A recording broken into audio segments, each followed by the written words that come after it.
Agoyo ne Nyasaye maduong' mar nyalo erokamano.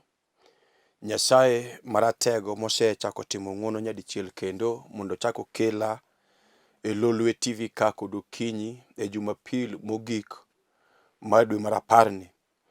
Amiyo nying Nyasaye no duong' nyadichiel nikech osebedo jang'wono nyaka Jumapil mokadho ka an ka. To Nyasaye no chako timo maber, chako kelo ya ka kendo an maloso kodi kata maruotho ora kendo nyadichiel mondo alosie kodi kuom wachne iluonga Bishop Joseph Odindo. Ajatich Nyasaye Kristo notimo na ng'wono mar warruok. Yiena mondo asom wach mondiki e muma bang'e wawinjre kuom wach nogo toke wabiro lamo Nyasaye. Tinende ni asomo weche ariyo mondiki e muma e buk mar Ezekiel kod e buk mar Isaya. Buk mar Ezekiel adhi somo 37 chako somo mane achiel kanyo nyaka par. Muma maler luwo kama. Ne awinjo teko mar Ruoth Nyasaye, ne awinjo ka teko Ruoth Nyasaye ni kuoma, mi Roho mare noting'a motera e olo kama choke opong'o. Ne omiyo awuotho e olono duto e kind chokego, mi aneno kaka ging'eny ahinya, kendo gituo kururu. Eka ne openja niya, wuod dhano, bende chokegi dichak lokore ji mangima kendo? An to naduoko niya, Ruoth Nyasaye, in kendi eminyalo ng'eyo wachno. Ne owachona niya, kor wach ni chokegi kinyisogi ni, un choke motuo, winjuru wach Ruoth Nyasaye. An Ruoth Nyasaye awacho kama, abiro miyo muya lor kuomu mi uchaku bed ji mangima.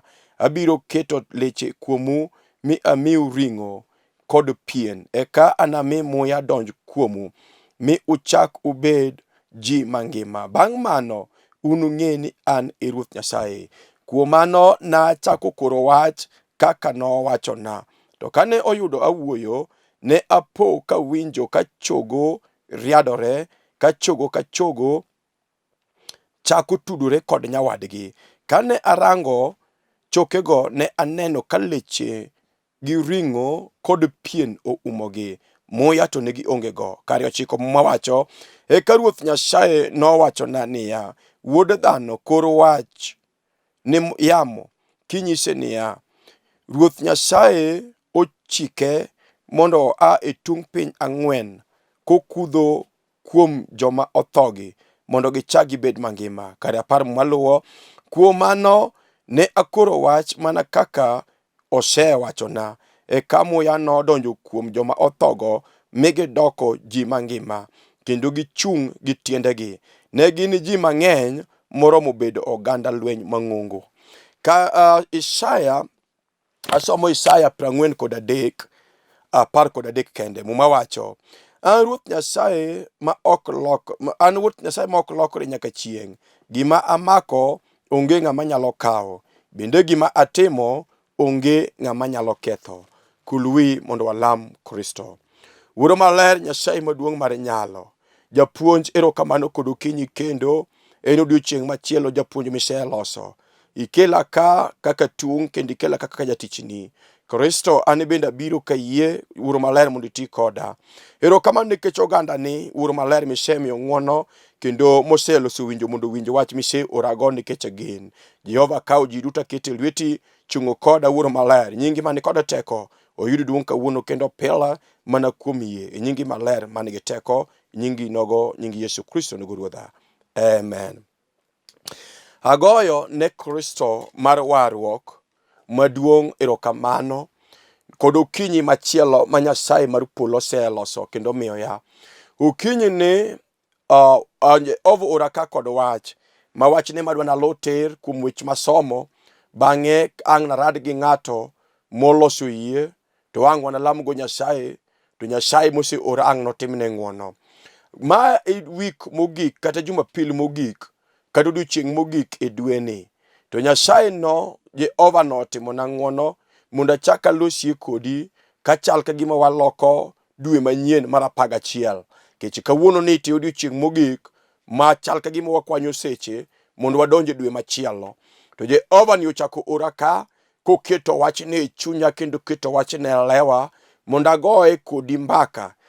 Bang'e kwa winjore to wabiro lamo Nyasaye maduong' mar nyalo mose ora. To ang' wanane gik madongo ma Nyasaye mar ono, Nyasach ranyisi biro timo. Uru maler no osekela ka mondo mi agoye kodi mbaka. Wach masomo e buk mar Ezekiel 37.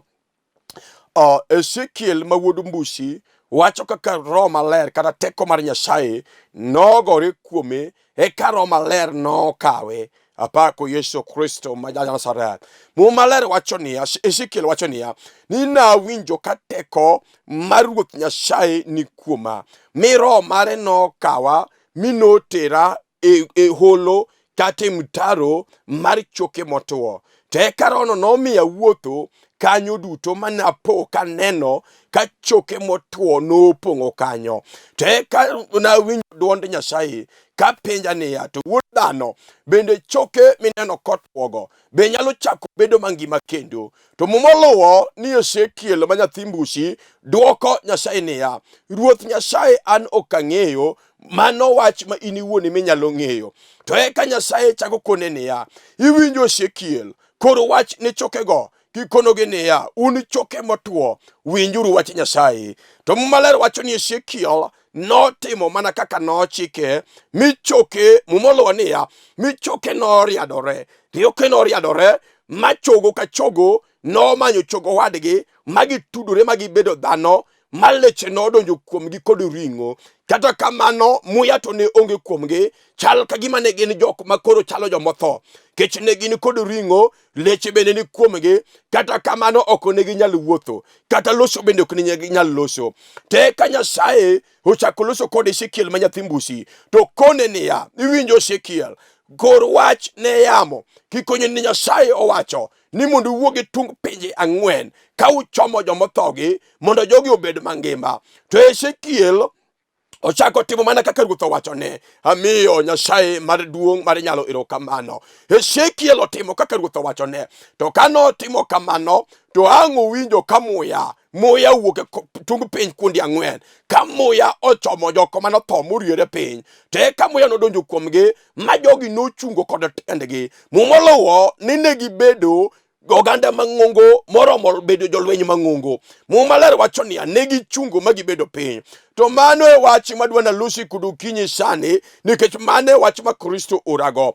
Muma Maler wacho ni Ezekiel teko mar Kristo gore kuome mondo ne choke motuo. Hani bendo kinyi sani kata ka waloso kodi, ang'eyo ni nitiere gimotuo e dala kata gimotuo e ngima ng'ato, kata bedno ala gimoro tuoe, kata beni en gimotuo machala nade, kata beni en gweng' motuo motimo ngoro. Muma Maler wacho ni Ezekiel teko mar Ruoth gore kuome, to kosegore kuome to tere mondo ne dalagi kata ne gweng'gi. Teko neno choke motuo mani mtaro mopong'o kanyo. Teka Jehova penje wach moro machal ka wach mayot ahinya, ni to penji wuod dhano, bende choke minenogi bende ginyalo chako gibed mangima kendo? To eka Ezekiel to dwoko niya, Ruoth Nyasaye, an wachno ok anyal ng'eyo, to mak mana in kendi minyalo ng'eyo wach mipenja no. An bende kinyi kawuono sani abiro kod wach Nyasaye ma Jehova maduong' mar nyalo oseketelewa kudu kinyi sani.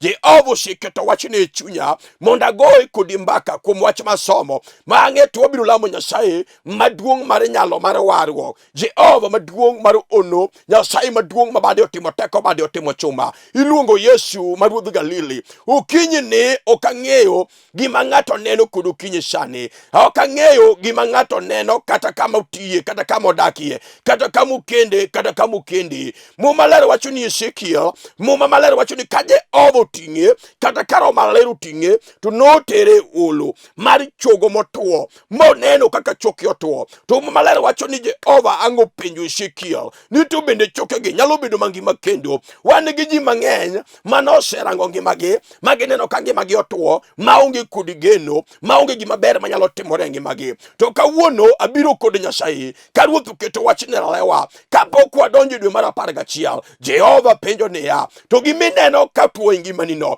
gimineno kotuo e dalauno, bende nyalo chako bed mangima kendo? Apako Yesu Kristo ma Nazareth. Wan gi ji mang'eny mosewito geno nikech kata korango ngimane to neno ka ngimane onge geno. Gik manyo pango mondo timre ne ngimane kata lek manyo engo kanyo nyuole kata kanyo somo kata kanyo enie college gigo te poko bedo kare. Omiyo korango ngimane to ngimane otuo, kata korango dalagi to dalagi otuo nikech gima ber minyalo ne dala kata gima nyalo wuokie dala onge. Omiyo dalagi otuo kata kidgo jogwengo go bura gima ber minyalo golie dala kata minyalo golie chango kata wach maber ma ng'ato nyalo golo dala gi onge. En dala motuo, dala ma onge kod geno, en dala ma ji osewito lwetgi ma kata ka ji kadhe dala no tisiemo dala gi kata isiemo dala gi dhok ka ji loso ka ji kadho. En dala mokethore, dala monjawore. To kawuono kod okinyi Nyasaye penjo niya ni to bendi neno ka gino nyalo chako bedo mangima kendo. Mane wach madwa nalosie kodi to toke to wabiro lamo Nyasaye mare nyalo maratego. Jehova poko oraga kayemo nono mamit Jehova we moko luwo wach mo orago to timie ne ng'ata achiel kata ji ariyo. Gima ng'eyo moko chanda kudu kinyi shani ni Jehova nyaka timie ne ng'al modo, Jehova nyaka timie ne dhako moro, ne dichuo moro, ne ohala moro kata ne tich moro mane ok odewore makata otuo machala nade, kata otuo kururu machal ka gima onge geno, makata ka ng'ato penji shani tiwacho ni ok ang'eyo. Ng'ato nyalo wacho ni ok ang'eyo nikech gini asetemo go dakitechi, gini ok ang'eyo, gini nyasetemo go nyaka juoke, an ok ang'eyo, gini nyasetemo go nyaka jomirieri nyaka jolemo. Kata kamano gini nyodo ng'adonga kotuo ngimana, gini nyodo ng'adonga kotuo e par mama, gini nyodo ng'adonga kotuo e kenyna kata oda kata familia na. Kawuono kod okinyi Nyasaye mar polo penjo niya bende neno ka gimotuono bende nyalo chako bedo kod ngima kendo mochako bedi kaka ne en. To duoko en niya Nyasaye wacho niya mondo ng'ato kor wach kawuono kod okinyi. Wach Nyasaye en wach mane kod teko, en wach mane kod nyalo. Na wacho chieng' moro kayalo ka ni gimoro amora matimore ngima mar ng'ato gino dwaro mana wach kende. Nitie wach mar gimoro ka gimoro mako wach ni gino to gino kendo walore kuom ng'ato. Temo miyo Muma Maler wacho niya Jehova okono Ezekiel ma nyathi mbusi ni winjo Ezekiel gimonego tim en ni mondo ikor wach ni choke motuo. Kikono choke motuo niya winjo un choke motuo, winjuru wach Nyasaye. Onge gima ok nyalo winjo wach Nyasaye ma kata obed chogo kata obed gima tek machalo nade gino nyaka winjo duonde Kristo. Kata obed gima osetem kod juoke mag gweng'u gino nyaka winjo duond mar Kristo. Kata obed gima tek misetemo nyaka idhi nyaka Tanganyika manyitiyo kod pesa ma pesa ni orumo gino ok nyalo tamo Yesu, gino nyaka winjo Kristo. Temo miyo Muma Maler wacho niya Nyasaye okono Ezekiel ma wuod mbusi. Apako Yesu Kristo ma Galili, apako Yesu Kristo ma ruodho warwo, osana jaber ruodho lwe, iluongo Yesu ruodho muma, Nyasaye maduong' ruodho singruok. Jehova oloso kod Ezekiel to kono Ezekiel niya iwinjo Ezekiel an kora dwaro mondo ikor wach kende nikech nisewacho ni ok ing'eyo. Wan kod ji mang'eny makata kaloso sani en gima osetemo madakiteche nyogoyo rabastam mondiko barua signature mogoyo rabastam ni ma tok nyalore. Omiyo ka ng'ato wuotho to wuotho kod luoro, odak kod luoro, ochieme luoro makata korwakore to winjo koluor nikech gima daktari nyowacho gino ok nyal miye kwe. En gima otuo, en gima tuo kururu ma onge kod geno, onge kod geno ma gino selal. Wan kod ji mang'eny ma samoro nyochako elni kata kamano ala nyotur, ala nyotuo kururu makata ka nyodhiyo ala to onge gima oduogogo kaka faida. En ng'at ma wang'a pila. To kawuono kod okinyi Nyasaye ora kod wach moro mayot ahinya ni bendi neno ka gino nyalo chako bedo mangima kendo, bendi neno ka gino nyalo chako bedo mangima kendo. Ang'eyo ni duoko ni nyalo bedo ka duoko Ezekiel ni an ok ang'eyo, mana Nyasaye ne mong'eyo. To kawuono kod okinyi Ruoth ora mondo ikoro wach. Ng'ato biro koro wach e nyim gik matek manie ngimane. Ng'ato nyalo koro wach kata obed gima tek manie dala, gimochung'ie dala ma ng'ata ok nyalo dhiyo maber.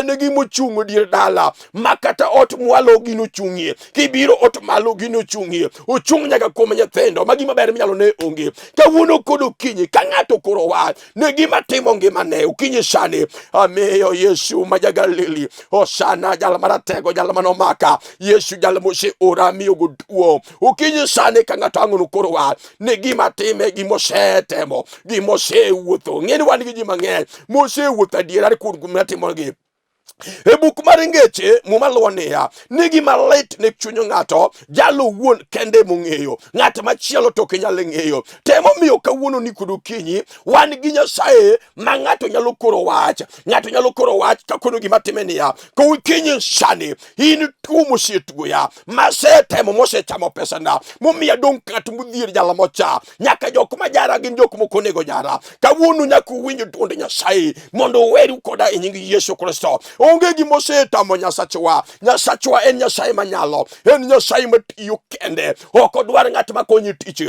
Emomiyo kawuono kod okinyi winjo nyaka yamo, winjo duond Nyasaye. Muma maler wacho niya, kane gisebedo mangima maleche odonjo kuomgi, giringo kachiel kod pien magibedo ka jok motho. Winjo muma maler pod wacho niya, ni ne yamo kikono yamo niya, un yamo wuogure tunge piny ang'wen ka uchomo jogi tir mondo gichagi bed mangima. E kama maler wacho niya, yamo nokudho ma yamo nodonjo kuom jok manothogi magichungo kod tendgi. Amiyo Yesu duo. Awacho ni kod adiera niya, ni kata bed ni wach moro osetuo e ngimani, kata bed ni gimoro osetuo e odi, en gima tek mosetuo ma samoro nichako kenye dhako, moro nichako kenye dichuo, to kenyi ni otuo maonge winjruok, onge winjruok e kind dhako kod dichuo. En kenyo motuo ma gima ber minyalo betie onge en gima otuo ma dhako kod dichuo ok nyalo betie mesa mamit gi pang gik ma ginyalo timo. Mano kenyo motuo kururu, onge geno, onge kod geno. Iwinjo kata ka kenyno chal ka gima otho moonge kod teko. Maler wacho niya, e ka jogi nobedo kod ring'o kachiel kod leche gi piene dendgi, kata kamano ne pod gionge teko. Kokinyi kawuono wacho niya, kata bed ni kenyi ni onge kod teko, kata bed ni kenyi ni ngima ni osewuok, kata bed no andi chal ka gima podho, kata bed ni ngima ni in iwuon ionge kod teko, ionge kod nyalo, okinyi kawuono muma maler wacho niya, nie ka Jehova nokone Ezekiel ni koro wach ne yamo mondo wuoge tunge piny ang'wen kochomo jok motho gi tir e ka gini bed mangima. To maler wacho niya, Ezekiel ang'o koro wach, okoro wach ne yamo to kono gini awinjo yamo, winjuru duond Jehova. Jehova wacho niya, wuogure tung piny ang'wen ka uchomo jok motho gi mondo gibed mangima. E kama maler wacho niya, jogi nobedo mangima magi chagi chungo kod tiendgi. Amiyo Kristo maratego mar warwu kero kamano. Ok ang'eyo gima chandi mama, ok ang'eyo gima chando dichuo, ok ang'eyo gima tuo e ngimani. Kawuono nitiere Yesu. Iwinjo kata kibedo ni tuo, samoro isewuotho kuom ajuoke, juoke ok osekelo ni geno. Isewuotho kuom jomirieri, jomirieri ok osekelo ni geno. Isewuotho kuom jolemo, jolemo ok osekelo dwoko. Kawuono nitiere duoko kuom Yesu, jal maratego ruodho warwo, Nyasaye maratego jal marauma. Ene ma gima osetamogo onge. Ka ng'ato ang'no koro wacha e nying Yesu Kristo ma Nazareth, ka kono gima time niya, kawuono kod okinyi iwinjo tuo mosesanda, kata ni ka iwinjo kata ni tada mari midekri ma samoro ji dala osewito geno. Ing'e nitie tuo manyalo mako ng'ato ma ng'ato tuo kururu ma jodala wit geno kuome ma pok odong' nyamasi, nyaka jok manyo biro nene jogo senene moseol. En ng'at modong' kende nyamasi, onge kod ng'at moro machiegni kode. Iwinjo nitiere Yesu Kristo ma Nazareth, Hosana jal ma bade otimo teko. Iluongo Yesu jal ma wang'o timo thole, osiep Lazaro ma Bethania, osiep Maria kod Maritha madhako. En kende moromo Nyasacha nogo, jal ma ora nene kod teko. Kawuono kod okinyi gima onego tim en mana koro wach ne gima timi tikono gino niya, iwinjo gima tima, winj duond Nyasaye. Kawuono kod okinyi sani ionge kod teko, ionge kod nyalo. Hao kachaka tonji dwe mar 11 kapod an kodi, kapod sando oda, kapod sando dalana, kapod sando nyithinda. Hafuko dwe mar 11 adonji dwe mar 11 kan thuolo. Awacho ni ruoth ora kod wach ni nikech kawuono odiochieng' mogik mar dwe mar 11, dwe mar 10 to wachomo dwe mar 11 wakwano seche mondo wadonjo kanyo. Dongo onegi donji ka in thuolo, ka Jehova osegolo gima otuo e ngimani. Wan kod mon ma osebedo loche, muma malero ndiko niya, Nyasaye miyo jo Israel singruok ni onge dhako manobed migumba kata ma iye nokirre dieru. Wan gi Nyasaye ma kata ka ngimani otuo ma isetemo kod madho tie yier, wan gi Nyasaye manyalo timoni ono, wan gi Nyasaye manyalo chwe nyathi e iyi. Iwinjo negi koro wach, negi matimino negi koro wa onge gimosetamu ja Galili. Ukinyi kawuna wacho niya ni nitiere Yesu ruodh olwe. Ukinyi kawuna wacho niya ni nitiere Yesu ruodh warwo. Ukinyi kawuna wacho niya wan gi Yesu jaber ruodh olwe, jal ma onge gimosetamu go onge. Kata ukinyi sani wacho niya duto te nyalora. Mumalere wacho niya nowuothe olo moneno kaka choke botuo. Adwa ni wuothe dalau kata kama initieno. Go ane picha dalau kama iae. Go ane picha kenyeni. Go ane picha andi kati tiji kamitiyo. Bedi nitie gimoro mineno minyalo koro ne wacho kinyi sani. Mi wacho ni winjo nyaki winji duonde Nyasaye. Na wacho ni kata ka in ng'ama tuo mani osiptal monindo maonge gima nyalo timo, masamoro tuo ma isetuoyi osechamo ring'edi ndi motieko, tuo mosetuoyi omiyo ringre ni osedhi dong' choke. Wan gi Nyasaye ma Muma Maler wacho niya eka nokoro wach ne chogo maring'o nobedo e chogo go manyaka leche nodonjo ma pien be nobedo kuom jogi. Iwinjo ni tie Nyasaye manyalo duoko ne ng'ato ngima kendo makane jachien osechamo dendi, ma jachien ochamo ring'eni mi dong' adieri dong' katol makiwuotho tiwinjo ka yamo teri. Wan gi Nyasaye maratego jal maonge gimosetamo. Wan gi Nyasaye maratego maonge gimoseloyo. Iwinjo nade ukinyi sani iongo negi muom kum Nyasaye, onegi muom kum Jehova jal maratego, jal manyalo muomo kodi. Onge jal manogeno kuom korosto manodong' ka wiyo kuot nyaka nene. Onge jal mosegeno kuom jawar manodong' ka jakwecho kata nyithini jokwecho. Wan gi Nyasaye maratego ma ng'ato nyalo muomore kuome. Iluongo Yesu ruodh omwomruok. Jehova nyalo muomori ni kaka ukinyi sani. Iluongo Yesu ruodh ogony. Jehova nyalo gonyi kaka ukinyi sani. Nang'a yudie ng'ato moro mondo alamie go Nyasaye kod ukinyi. Wan gi Nyasaye mara ono. Wan gi Nyasaye maratego. Gimotuo no negi temgo Yesu. Gimotuo ngimani negi temgo jawar. Muma Maler wacho niya Ezekiel wacho niya no kang'eyo. Tadiero kong'eyo adiera. Dong in bende osetami. Gino motuo ngimani gimotuo dalauno. Dong ineno kosetami osetami. Isetemo kod rieko mar somo tamore. Isetemo kod ajuke mabeyo manufwari kuomgi otamore. Isetemo kod osiptende mabeyo mag Kenya otamore. Isetemo kod dakteche mabeyo mosomo manufwari ni mago te marieke moloyo bende otamore. Gino tami gino king'eyo to nitie jal mong'eyo wachno. Jal ma kikoro ne gino wacha ni iwinjo gima tima, iwinjo gimotuo e ngimana, iwinjo gimotuo e dalawa. Kawuono kod ukinyi sani nyaka uwinjo wach Nyasaye. Nyaka uwalru kuma piyo, nyaka uwalru e dalana piyo, nyaka uwe nyithinda piyo, nyaka uwe kenyna piyo. Wan gi Nyasaye maratego. Iwinjo dhako kata beni churi oboli makana kawama waloseni noko ninde oto ninde kor dhako machielo. Wan gi Nyasaye manyalo duoke kendo. Iwinjo dichuo kata beni chiegi olokore ongwamu men ng'ata chodo nyaka jirani. Wan gi Nyasaye manyalo loso ng'ato kendo. Ngawa gimo negi time no koro wach. Ikora wach dhako, ikora wach dichuo. Iwinjo mamo negi koro wach ne gino nigi ite ka koro choge mano winjo duond Yesu. Muma Maler wacho niya eka choke kane Ezekiel osekoro wach ne chogo to winjo mutni. Awacho ni kado kinyi sani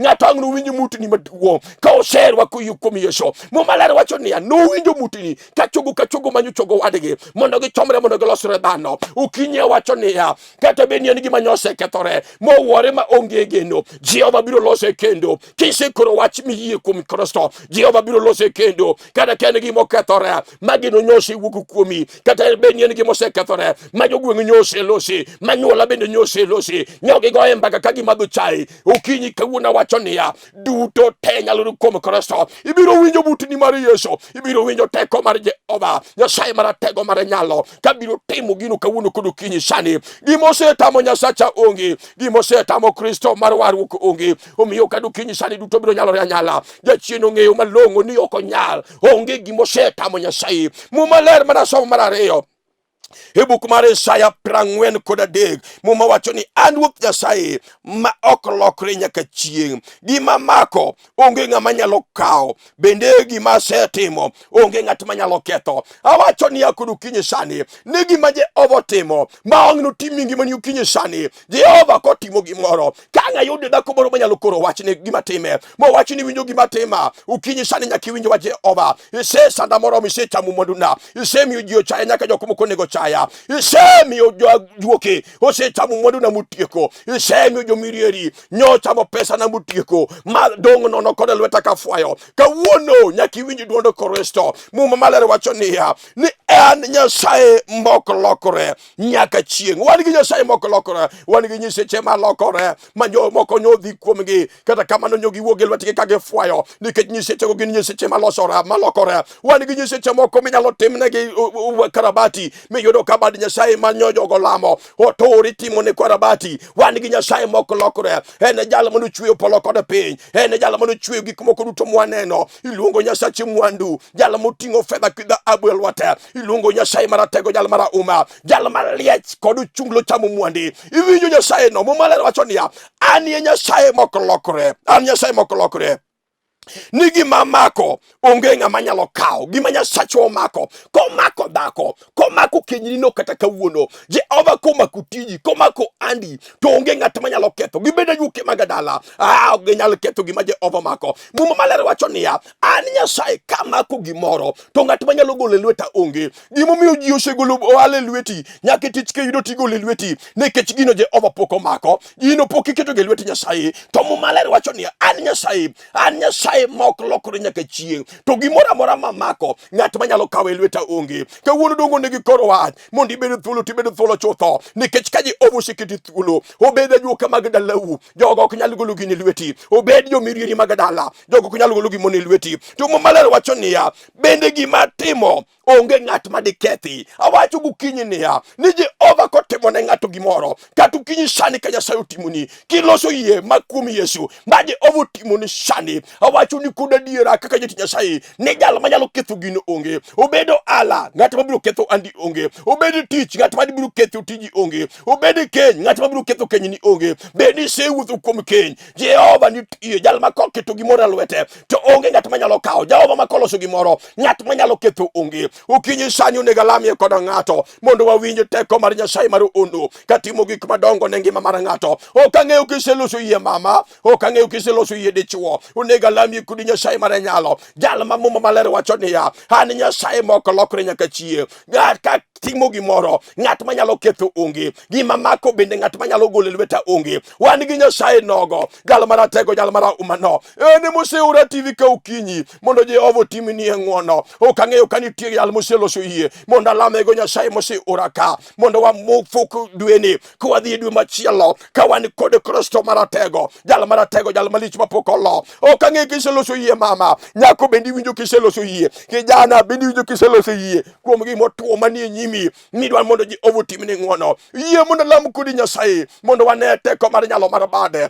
Jehova no nitie kod okinyi sani. Awinjo much Jehova osegore kuoma, awinjo teko mar polo salor kuoma. Neno polo yawre mondo yaw lam kod ng'ato mondo Nyasacha otimne ng'wono. Kiseyurako yie kama initie no go chonge piny, kinyalo mulo TV no mul to kinyalo chope TV. Adwa ni go chonge piny, go chonge piny. En sign mar surrender ni okinyal Nyasaye midwa no nyaleni. Omiyo kamoro mora mintie go chonge piny tirwaki yie mondo lam kodi Nyasaye mondo iwinjo teko mar Kristo katimo ni ng'wono. Nyasaye maduong' mar nyalo, osana ruodh kedu. Erokamano kod okinyi sani jawar. Jehova ni ora TV ka Nyasaye, Jehova Jumapili mogik mar dwe mar 10 mondo alosie kod oganda ruoth manyimiyo gi ng'wono. Jehova yalo wach manyikete lewa kendo wach mani orago ka Jehova selero. Uro maler erokamano nikech oganda ni Jehova timne gi ng'wono yane gi malo, ibeni gi ruoth kuom weche duto. Erokamano kuom sechiero gik manyotho e ngimagi, isetimo ne gi ng'wono ja-Galili, nyingi mane kod teko mondo yud duong' nikech isewinja kendo isetimo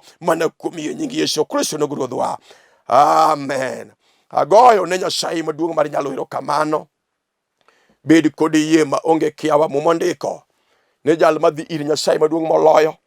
Jalo nyaka yie ni Nyasaye no nitie to en kod mich momiyo jogo madware. Muma machielo kendo wacho e buk mar Jo-Ibrania ni ng'at ma onge kod yie nyalo bedo malong'o ne Nyasaye. Omiyo bed kod yie ni gimiselame Jehova osetimo. An Nyasaye otimo na ng'wono. An Bishop Joseph Odindo, jal maloso kodi iluongo Bishop Joseph Odindo, ajatich Nyasaye, ajaseme kakelo kit mikayi, ajal mowar, ajatich Nyasaye. An wuod manosenindo Bishop Patrick Odindo mawuodo chuodho mawuodo seme kod Elena Keyo manyaka Julu Konya. atiyo kod ministry kata kanisa miluongo ni Redeemed Ministries International, wan Nairobi ka kamiluongo ni Kibera, kanisa ni kamoro miluongo ni Katwekera, kanye mwayale Kristo waneno gik ma Jehova timo. Ka in kod wach midwa nolami ni Nyasaye, tigoyo sime, kike flash, kike or please call me, igoyo sime, to wabiro tudore, to walamo Nyasaye. Ka chunyi gombo mondo mi walam kodi, kati lemo e kanisa, igoyo namba makadho kani, to wabiro kawi, to wabiro mi direction, tichope kanisa, to walamu kodi Nyasaye. Ka in gi wach bendigo simu, to wanyalamo ni kate simu, to Nyasaye bedo Nyasaye. Atiyo kod migawo machielo miluongo ni Mana Ministries International. Mana Ministries International en migawo makonyo mondo liete, to konyo nyithi kiye e yore mopogore opogore ma ok anyalo wacho duto tema tieki.